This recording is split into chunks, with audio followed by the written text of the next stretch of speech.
Hey, Becoming Me. I am so excited to introduce you to my warrior friend, Kristin. Kristin, welcome to Becoming Me. Thank you. Excited to have the conversation.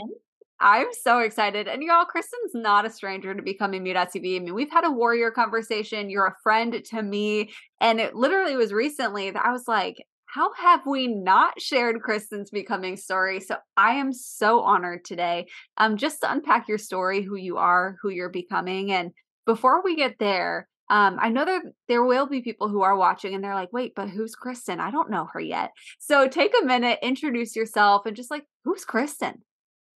Gosh, who am I? I'm in my mid 40s. Sometimes I say that for shock effect because people go, "You look younger." Thank you. Thank you. Sunscreen. You're welcome. I live in Atlanta, but I was born and raised in California. So it's a really interesting tension because I feel very, very Californian, but at the same time, Atlanta's, been where I've been for 13 years. Mhm. So that also feels so much of who I am now. And it's very opposite. Those are so different cultures. So one is kind of the fast paced, appearance driven, and the other is the slower, overly polite. So they're definitely competing cultures. But let's see. I think something that someone would not know about me. There's an Love it. impression of me that I thrive in the city, and that would not be untrue. However, what people don't know is that I grew up in the country raising sheep and goats for 13 years. So, again, that goes back to this competing culture that sort of lives inside of me. So I thrive in like the New York City life, but my entire childhood was spent getting up at 5:30 in the morning to feed and walk the sheep and That's to awesome. and getting on the school bus. So I did that all the way, from a child till I graduated from high school. So Cool. I feel very chameleon-like that I can fit into a lot of different cultures. So that's just kinda That's cool. highlight. I did not know that about you. That's a really fun fact. That was in California too? Yeah, yeah, Wow. uh-huh. That's so fun. I love it. Well, let's just dive into your story. Let's go there. Okay. So I would love for you to just take a couple minutes, take some time and unpack your journey. Like what has made you who you are today? We just got this really fun sneak peek of your childhood, right? But what's made Kristin who Kristin is now? Obviously I did not grow up in the church. I didn't grow up in a Christian family, so I became a Christian on my college campus. So that Okay. was really formative. So it's always funny to talk about because it's called Cru now, but when I was in college, it was called Campus Crusade for Christ.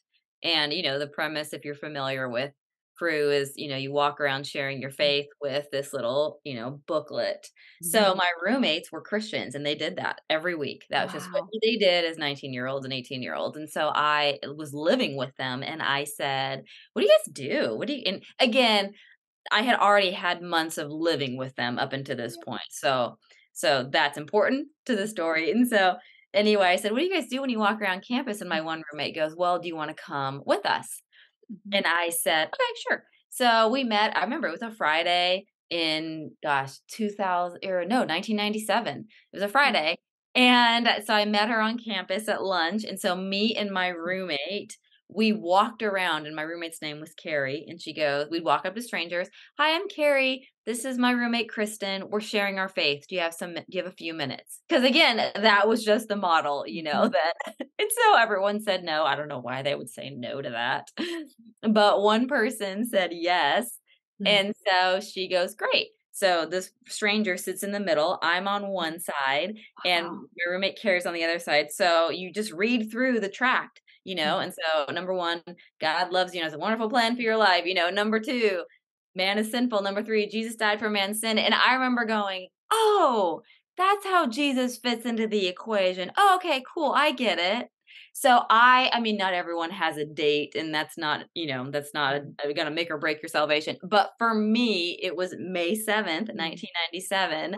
I figured out what it means to have a personal relationship Wow. with the Jesus. So that is an important part of the story because it just shaped, and it was interesting because I think so many times you hear people's faith stories and Mhm. it's some version of they hit rock bottom, and Mhm. so they looked up, and I'm not trying to minimize any of that. I mean, that's Yeah. wonderful.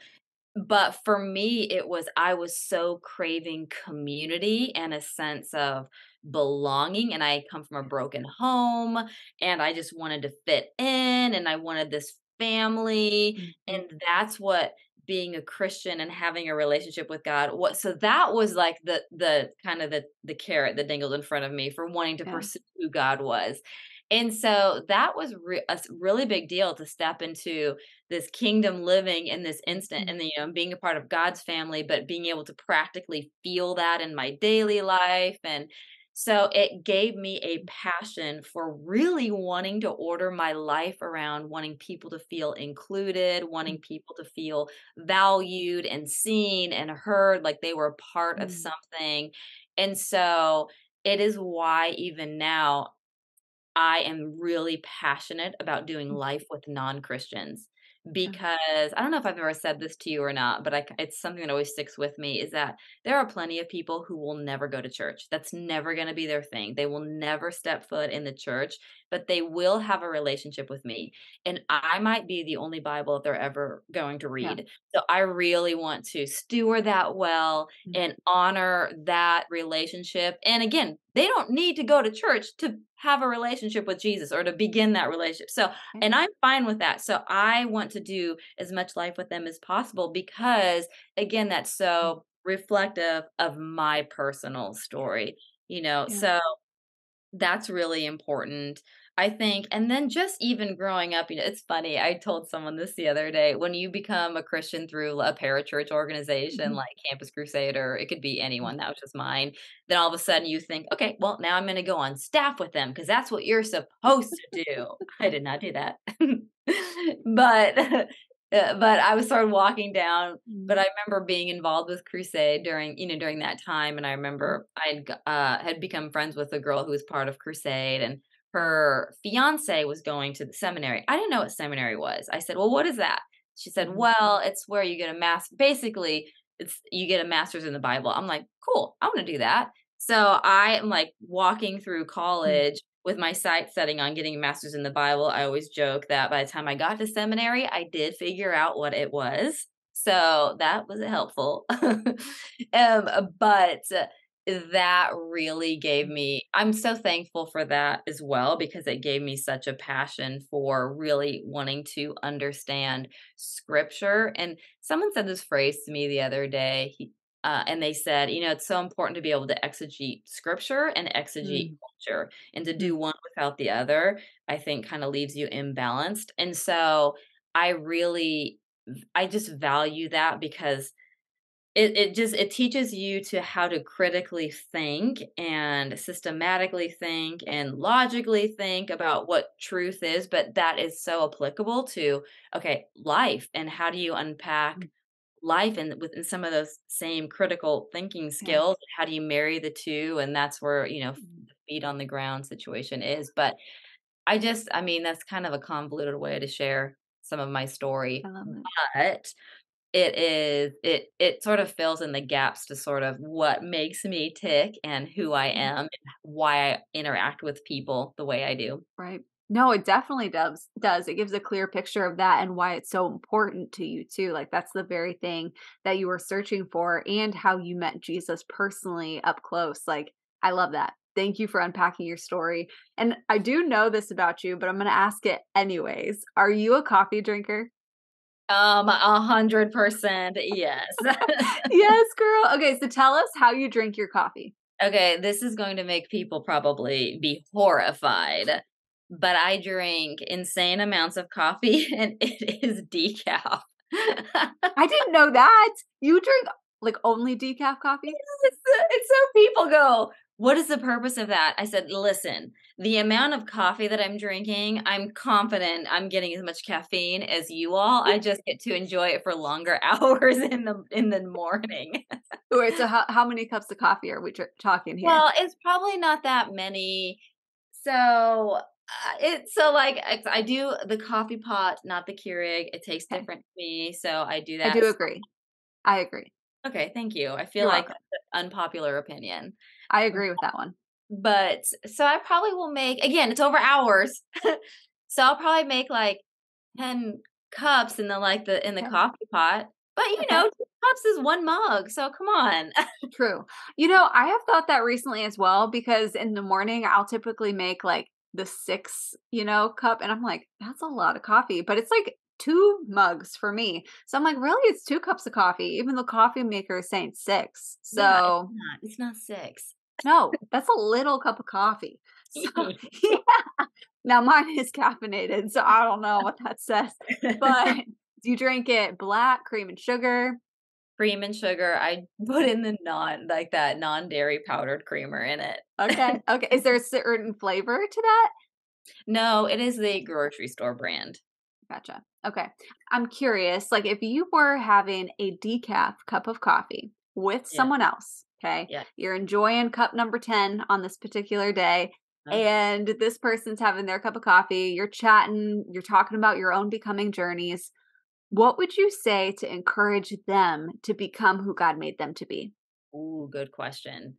I would say I was actually thinking about this morning, totally unrelated to this conversation, but I had just happened to read something this morning, and this thing that I was reading this morning, it was like a little blurb in a book, and it was just talking about the idea of comparing yourself to someone else is such sideways energy, Mm, which, of course, duh, that's not a novel concept. We know that. But I would say for my entire mm, 30s, that's 10 years at least. I was constantly feeling like I wasn't good enough or talented enough or mm, skilled enough because I was surrounded by so many intelligent, smart people. And I thought in order to be whatever enough, fill in the blank enough, I needed to be like them. And it took me this good 10 mm, years to sort of wrestle with that. And I'm not saying I don't struggle with that now, but in my 40s, I'm way more comfortable in my own skin. And the reason is because even though there are plenty of people who can do mm, similar things that I can do, whether they can, write things that sound halfway decent mm, or mm. speak in a way that they don't get really scared on stage, whatever Yeah. that is.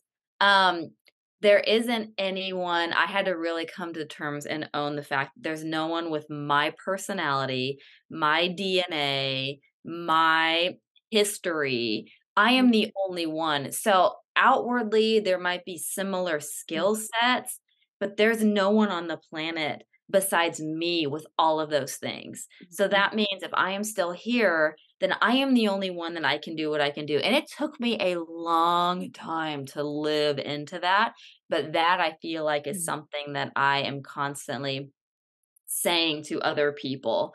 That whole idea is like, I mm, get it. There's lots of filmmakers, lots of movie producers, lots of CEOs, mhm, lots of them, but they're still so specifically unique because no one has their family history or their life experiences or their personality wiring. So mhm, again, there might be lots of them and might be lots of us, but part of becoming you and becoming me is mhm, owning, but there's still only one me with all of those specific things that make up me. So yeah, that means there is no one that can do, there's a job for me to do that only I can fulfill. Same for mhm, you, same for anyone else. yeah, And it took me a long time mm, to get comfortable with that idea and to really just to own it and to stop comparing because again, it really is it's sideways mhm. energy.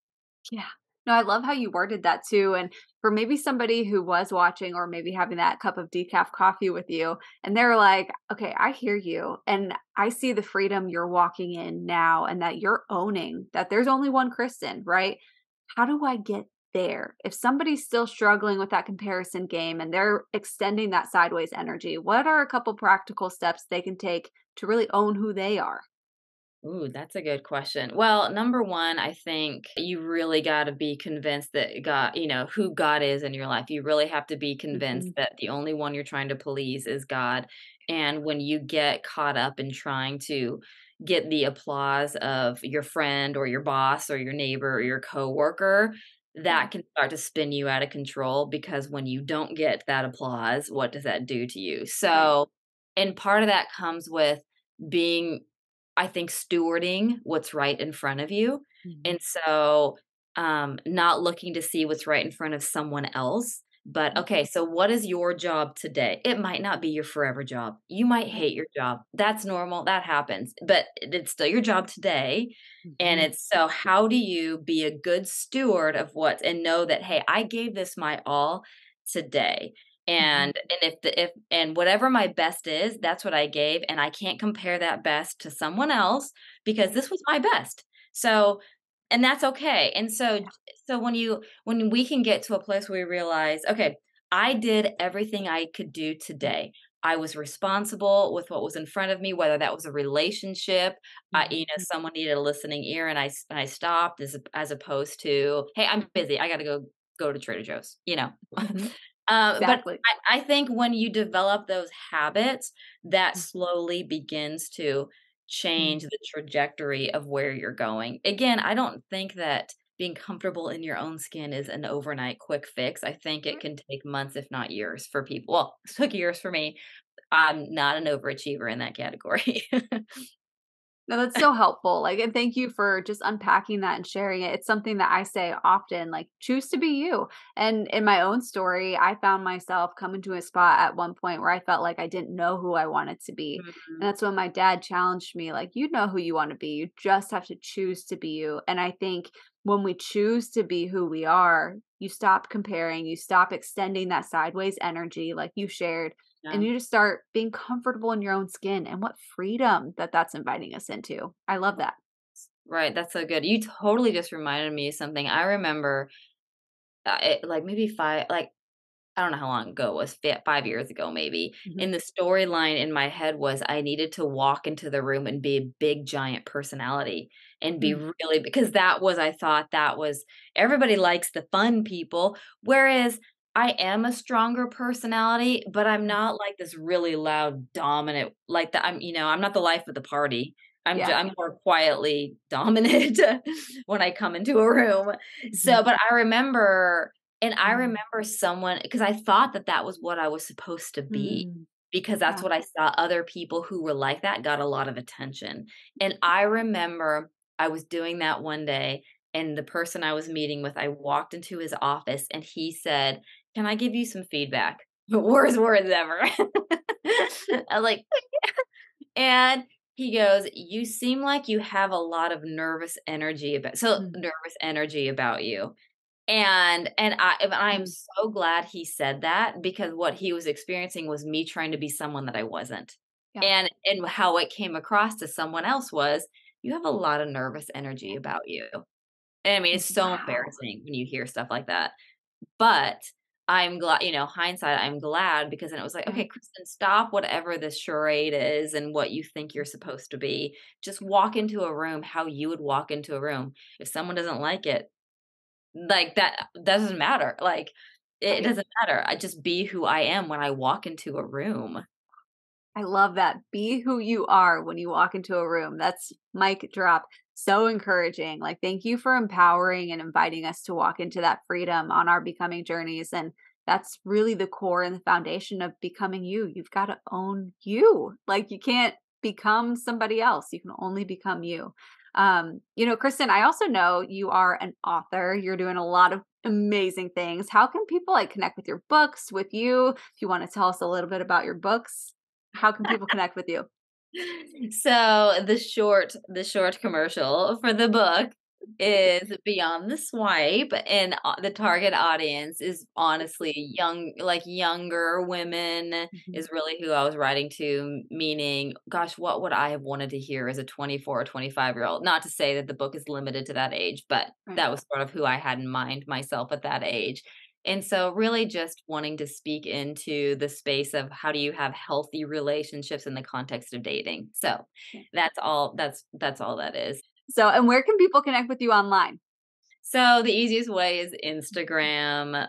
My last name is Fry. So I was trying to go for Fry Girl. That was taken. Back when we were all creating Instagram handles. So it's K Fry Girl. I love it. And we'll have that link in the show notes so people can easily connect with you and the link to your book so they can go buy your book and learn how to navigate dating with success. So you're amazing. Like, I'm just so thankful for your warrior friendship. Thank you for sharing your story today. And I'm cheering you on big time. Thank you, thank you. Gosh, I so appreciate that.